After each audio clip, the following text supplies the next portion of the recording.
Hey, what's up? Welcome back. And today I want to talk to you about how you choose your next camera.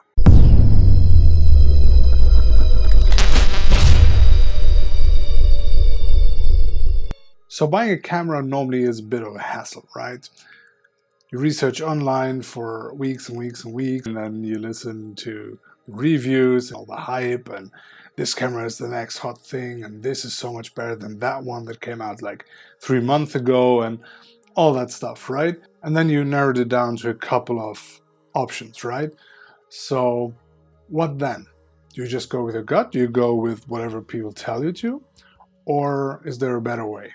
Because I normally get a lot of questions from people who are about to buy a new camera or who need a new camera, especially if it's your first camera, maybe, you shot on your phone a lot and now you want to step up a little bit and get a bit more capable camera and where you can change lenses and stuff. My suggestions normally are start with a list of what you definitely want in your next camera. Specific megapixel count, be able to shoot videos. Do you want 4K? Do you want to shoot on SD card? Also like sensor sizes. What like stuff like lenses cost within the system. Like if you go with Nikon or Canon, where's the difference between the lenses you get for the APS-C sensors, for the DX format, compared to the full-frame FX format, right?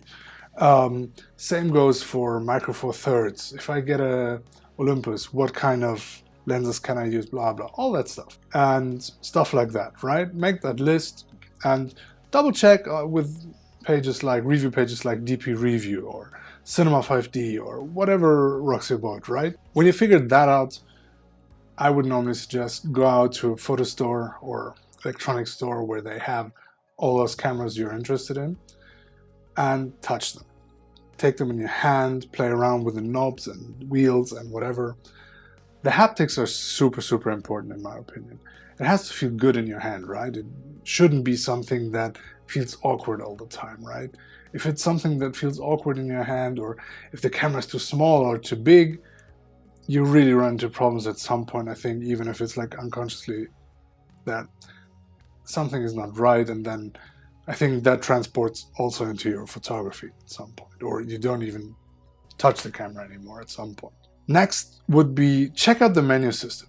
Go into the menus, have a look where you can set up what and what is what saying, and does it make sense to you, right? Because some people prefer this, prefer that, and some companies are really bad in like setting up the menus within the systems. And I mean, sure, aesthetics even within the menus might be important, but it's more important that you understand how to get to what setting, and that you're able to get to specific settings quite quickly.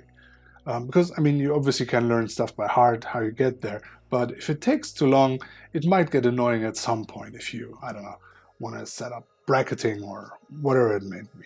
Don't overdo it, because I know the tendency is, oh, I'm buying this and then this shiny thing and this, and don't do that. Buy the camera body, buy one lens. In my opinion, normally, and I always say that, get one camera body. Don't go overboard. You don't need the Super Pro whatever camera right away, right? And camera bodies are disposable at some point. Getting a good lens is so much more important, but also there, don't go overboard. I normally say, if you're not like going into hardcore landscape photography, for example, get a camera body that you can afford, which isn't like super on the, I would say, super high up on the scale for your budget, and get a nice proper lens. I think you're good if you get anything between a 50 and a 35 in the beginning. If you have something very specific landscape-wise, obviously you might want to go wider and so on. You can do some fantastic stuff with just the one camera body and the one lens. And as I said, the learning curve is just incredible. So those 3 steps, right? Research, go out, try out the cameras, and then just go with it. Get one body, one lens, and you're good. And shoot. As I said, next week, next video, we're going to talk about the first steps that might get you even further than concentrating on just the first couple of things to get the gear to start with all that. So Have a great week and see you in the next one. Bye-bye.